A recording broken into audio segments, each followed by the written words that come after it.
Working harder for less in return, ultimately less money, less compensation. Sometimes it makes you want to consider quitting. And I would also read in the comments that YouTube isn't a real job and the money won't last. Ultimately putting me in a position to have to quit YouTube, stop making content, stop making videos, stop connecting with you all, and go get a real job. Well, today is the day that I finally start listening to what I've been told for months now. And I'm going to explain that and explain how I have to man up and take action and make a major change before it's too late. Welcome back to the channel. Welcome back to another video. My name is Kevin, Kevin in all caps. And I would like for you guys to please consider subscribing to the channel and hitting the like button.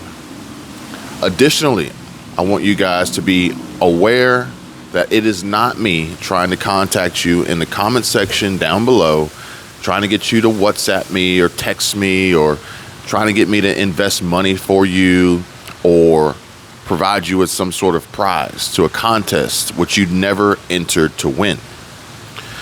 Ladies and gentlemen, there are forces out here working against us day after day after day. They are evolving. They are modifying and adjusting and trying to improve their approach to ultimately take versus they want to take instead of give. And I think that has a lot to do with the message that I'm going to share with you today as far as giving. But I did want to put that disclaimer out there. And for those interested in ideas, strategies, ways in which they can improve their financial situation, increase their savings, start investing, building investments, passive income streams, diverse income streams, building out their portfolios, investing in stocks, building generational wealth, something you can leave your grandchildren. And by all means, please stick around to the end of the video. Additionally, I would really like you all to take the time to listen to everything that I'm going to tell you in this video. And please do not make any knee-jerk reactions or assume anything based on the title and thumbnail of this video and pretty much any other video on my channel. I don't feel as though my titles and thumbnails are clickbait, but I do create them in a way to get attention, to get people to watch the videos, to get the YouTube algorithm to even promote, suggest, and recommend the videos, which we're going to talk about the challenges and we've been facing here recently with YouTube potentially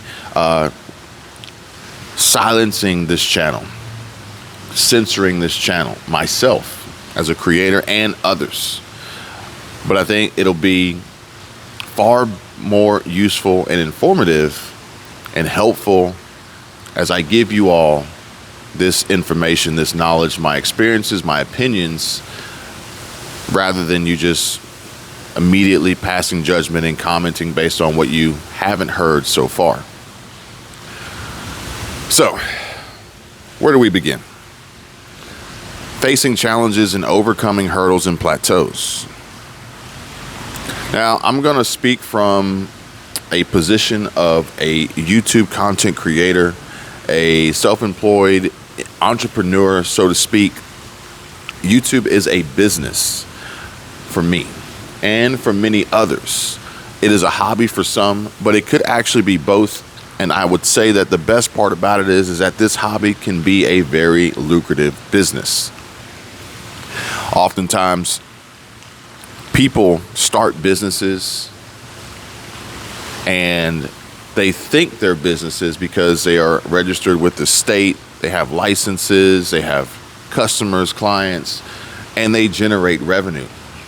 However, if the businesses don't produce profit, then if they don't produce profit and also quite possibly sometimes only suck money out of the individual owners, partners, members, investors, then ultimately at the end of the day, it's really just a hobby. One of my hobbies would include cars, fast cars, expensive cars, exotic cars, luxury cars, custom cars, one-of-a-kind cars. Lamborghini, Ferrari, Porsche, BMW, Maserati, Lexus. You don't think exotic when you think Lexus, but I'd love to have an LFA if I could. I actually watched Stradman drive an LFA the other day. Unbelievable. Driving it with one hand while recording his video. Kudos to you, sir. But a hobby of mine would include cars. And it would be very simple and very easy to pour a lot of money into this hobby. However, inversely, or in contrast, someone like Stradman can do this hobby and also make it a business and make millions and millions of dollars, and also employ a team of people to help create this and make this possible and make it happen. However, even he too, at I believe 4 million plus subscribers today, faces hurdles and plateaus. And YouTube is doing this to a lot of channels, not just mine. And I don't take it personally. I've actually come across a creator that I've been watching for some time now who's actually started a new channel.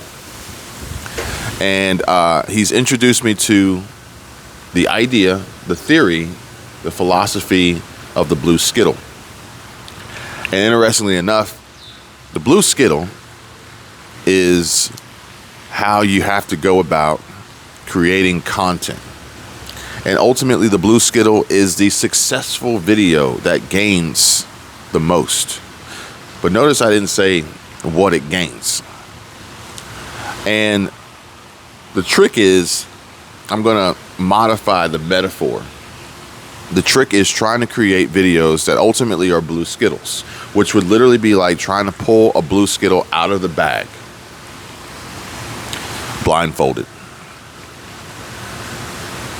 You can't feel the color of the Skittles in the bag. So it's literally like an extremely random possibility that you will be successful in getting a blue Skittle out of the bag without looking. But each time you attempt to pull out and extract this blue Skittle out of the bag and you don't get a blue Skittle, hopefully each attempt doesn't discourage you from continuously trying and continuously motivating you to say, you know what, the next one's going to be the blue one. And each time you learn something new, you educate yourself, you teach yourself, you become better.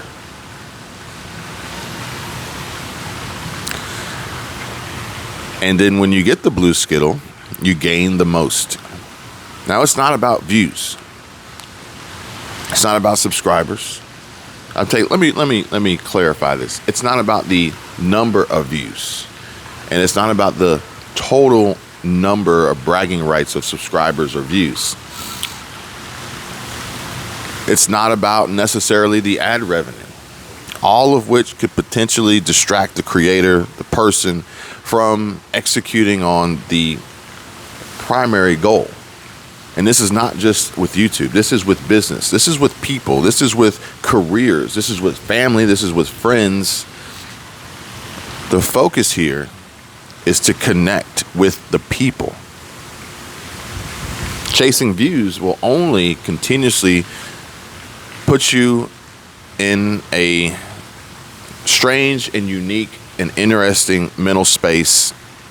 And as you approach these hurdles and plateaus, it can really take a toll on you and your relationships with others, your creative process, and the ability to decipher the information that's being sent and received and make an accurate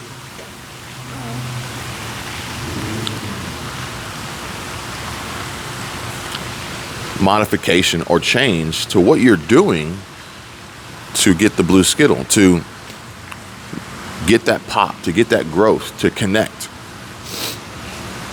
And I will say that by connecting with the people, which will ultimately build your brand, will continuously motivate you, keep you in a much better, positive, and upbeat mental state. And at the end of the day, it is far more rewarding and fulfilling mentally, physically, and financially.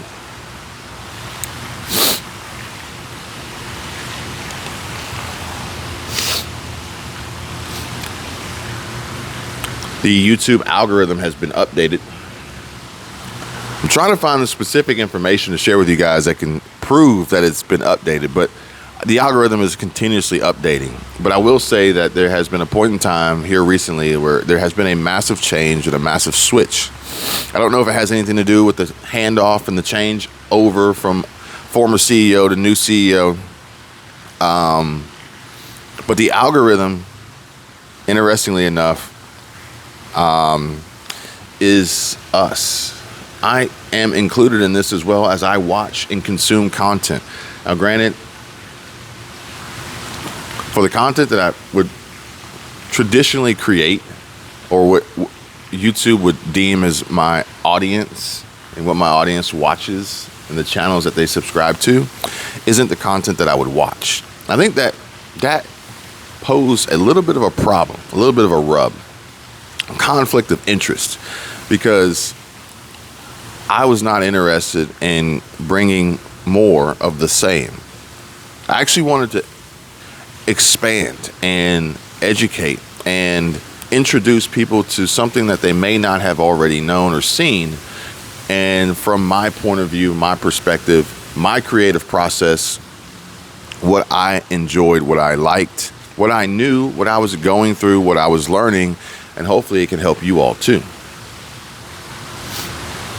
But Mr. Beast, he said, you have to replace the word algorithm with people. Replace the word algorithm with audience. Paraphrasing here. So it's not so much what does the algorithm want, it's what does the people want? What does the audience want? You see what I'm saying? Film Booth is a one channel. He's now got another channel, Creator Booth. This dude is amazing. I mean, he really knows his stuff, okay? Think Media as well. But honestly, I've learned by trial and error. I've never paid for any coaching or any tutorials or lessons to create YouTube channels and videos. And I have done my best to try to understand the algorithm from my own point of view, my own perspective, and from the access that I have to other creators' channels, because the algorithm is not a one size fits all. But I will say that no one really knows it for sure. And it is a continuous evolution. It's constantly changing, kind of like the weather. However, I do watch these others to gain better insights on how the audience has been redefined by the algorithm. It's an interesting and complex scenario that Veritasium has actually explained in great detail on his videos, and I think he does a really good job of doing that. But it's still chasing that blue Skittle that you can't even see. Hey, who knows? There could be the off chance that you get the anomaly of a Skittle bag that has no blue Skittles in it. Only to realize this after having picked every single Skittle out of the bag, blindfolded, to realize there's no blue Skittles in the bag. That doesn't force you to give up. That hurdle and plateau doesn't make you quit. You go buy another bag of Skittles. I actually like Skittles. I think I like Skittles better than M&M's. And I'm not quite sure why I equate the two as competitors, but I like Skittles. So my video yesterday, Goodbye YouTube, provided some very insightful data. Honestly, data that I was not expecting. And typically I make content and I upload it and I have an idea of what's going to happen. But I guess this is par for the course, because over the last few months, it's been a little bit of a roller coaster ride trying to figure out this algorithm. ultimately figuring out it's a little bit of a dance, because the algorithm is the people and the audience, but I do feel as though that there is some input by the algorithm to dictate what the audience will see. Unfortunately, there is control and manipulation there, sadly enough. So be warned, be aware as we move towards elections, folks. I've seen people mention and state how, although they're subscribed to channels, they never see those channels' content. So why is YouTube showing me content to channels I'm not subscribed to? I've also seen where studies have shown that YouTube shows the viewers content that they think they won't like.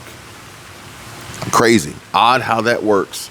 But you have to then use that as a creator to understand how to create, because it's not so much of necessarily going after your audience like you once would have in the past and has previously worked very well.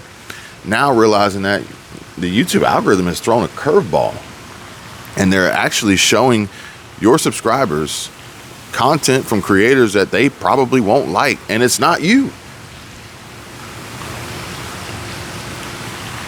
Crazy. But this is why the view counts don't matter. This is why the subscriber counts don't matter. And this is why, honestly, it's really strange for me to say this, my subscriber count is going down. And I am actually pulling away from achieving the 100,000 subscriber mark, which would then earn me a silver play button plaque, which is cool. But the silver play button plaque doesn't do anything. It's cool wall art. It's an accolade. It's an achievement to say you've done something. But let's just look at it like this. Some people may have actually been in this situation before in the past and may even experience this in the future. And I'm going to equate it to the real world business, okay? What good is a promotion if it doesn't pay you more money? I've had this happen to me a few times in my life where I've been offered promotions that didn't include pay raises, and I respectfully declined and turned them down. And I said, I'm not interested in doing any more for any less. A YouTube play button, yes, means you've crossed a mark. You've crossed a milestone. You can check that box off your list. It may even provide you with some form of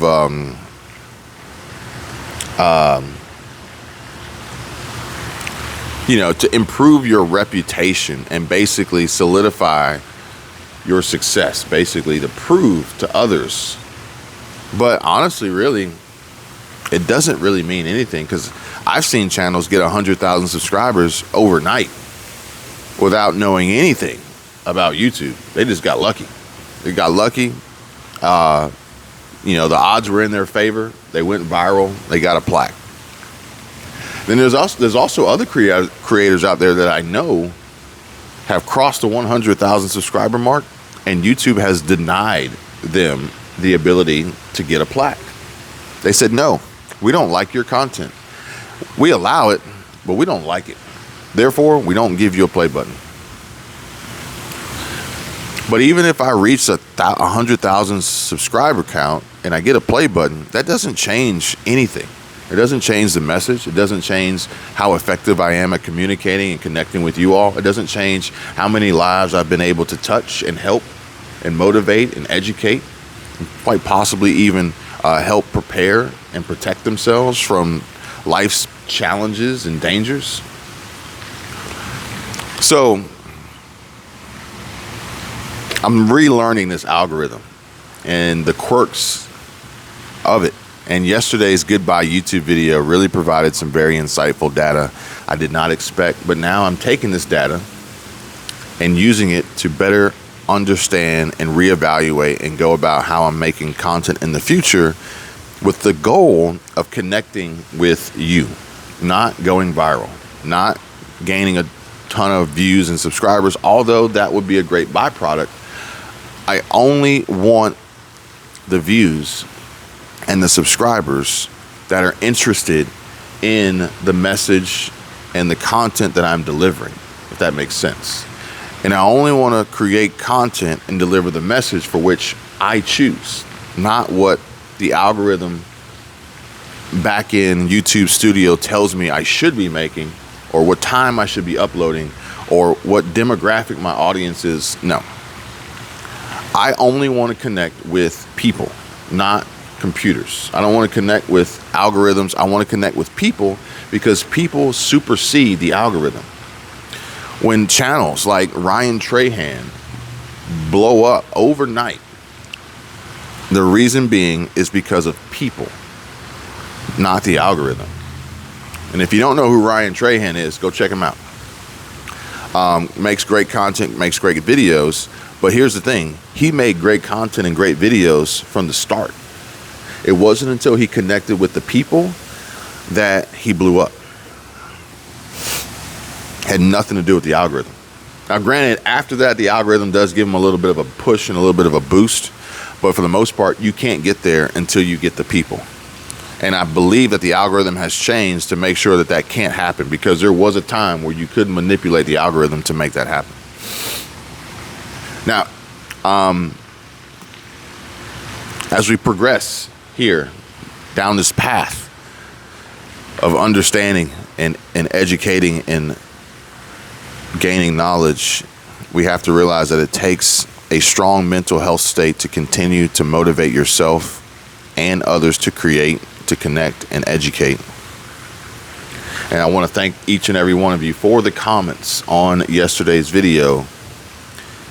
Whether you watched the video or not, because your comments are clear indications of whether you watched the video or not, I do want to thank you all for the comments, because it really helped me understand better. And I don't think I was lacking in motivation to create and continue to connect and educate, but it definitely helped motivate me to be even more excited to do it, and potentially guide me in the right direction on how to connect, what to create, and the best way to educate, or try to help educate. I'm not an expert. I'm not the end all be all. I don't know it all. I don't know it all. I don't know everything, but I do know that I've tried a lot. I've seen a lot, ups, downs, wins, losses, success, failures, and I know that I will continue to do that moving forward and share it with those who are interested. I know what I must do now, and I also believe it will help so many others by doing it.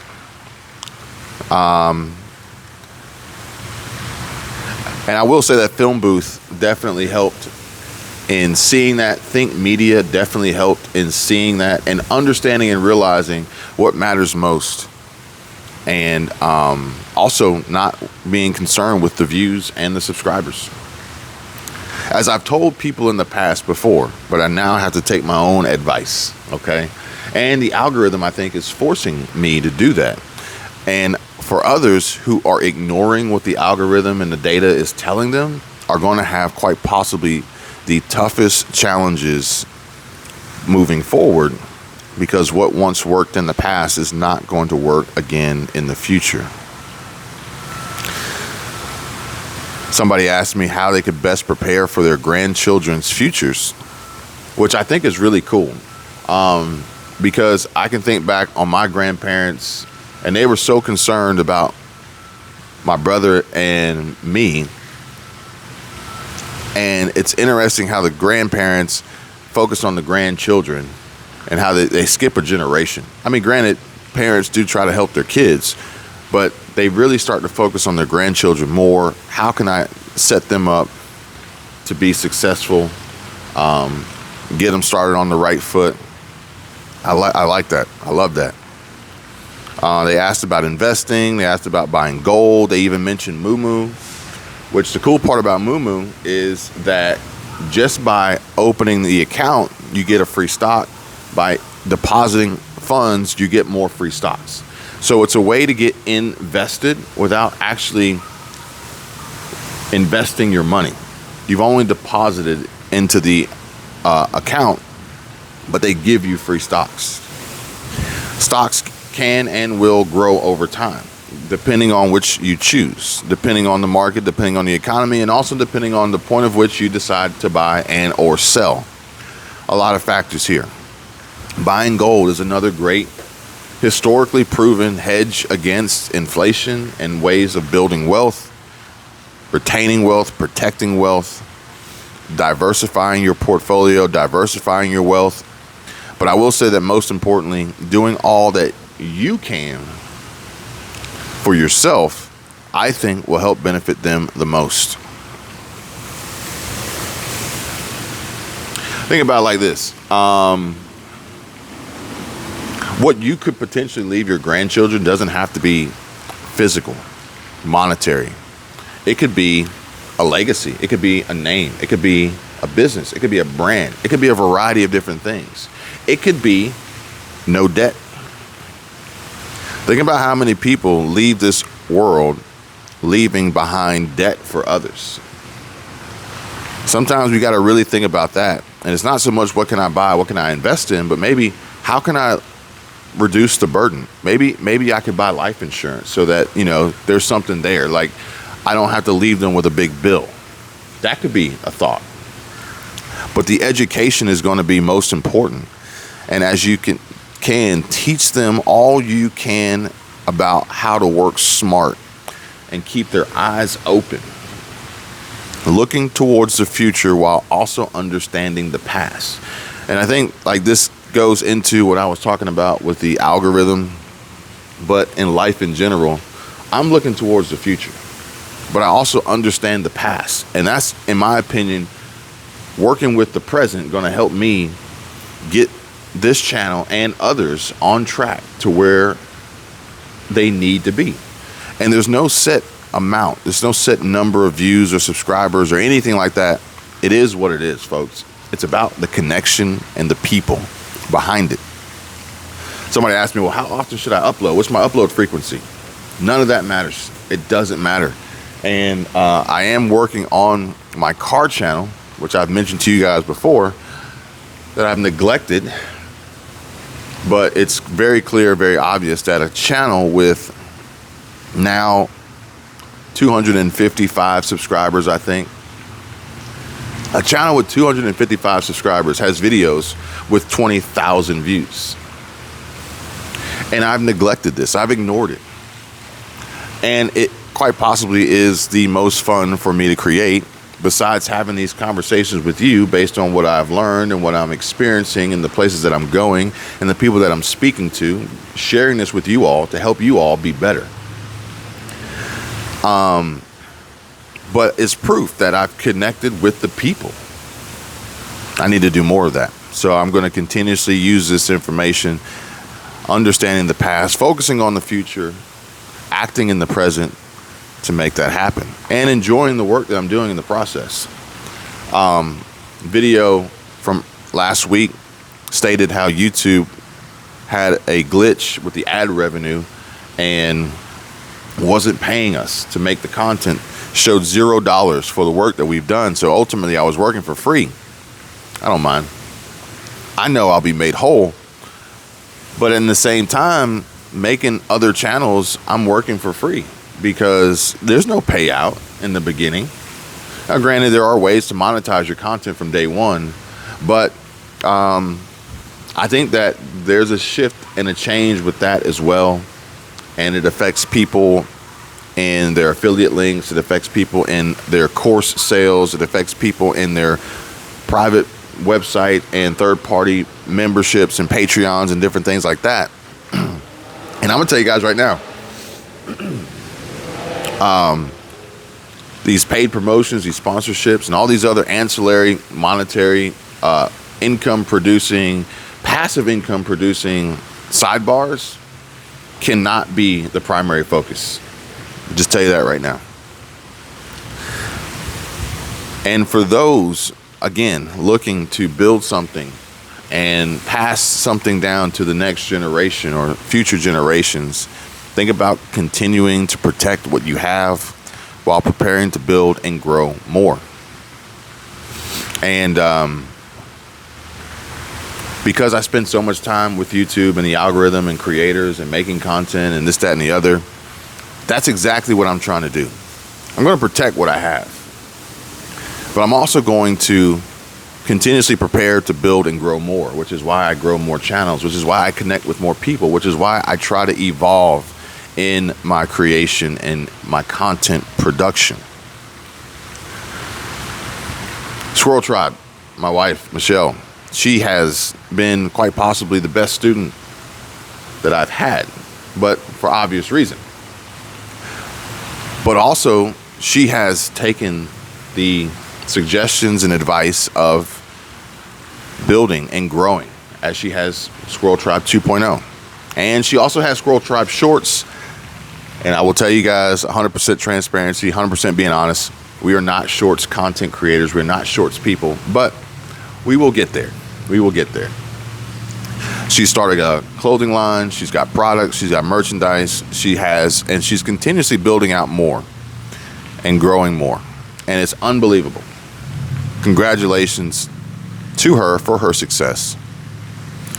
And last but not least, don't be afraid of a challenge or afraid of something that you are unfamiliar with.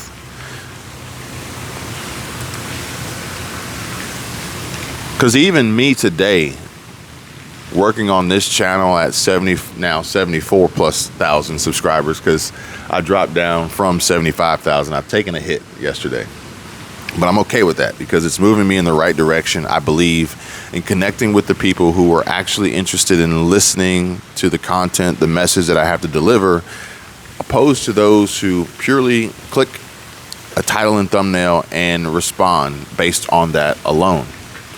I need to go beyond that. I need you guys to come with me there if you so choose. I will have plenty to share with you, for you, I promise. And I can't be afraid of that challenge. And ultimately, this change in the algorithm is something that I'm unfamiliar with. But that's not going to be for long. I'm going to make sure of that. So I'll leave you with this, folks. Whatever you do, never be afraid, never be scared to try.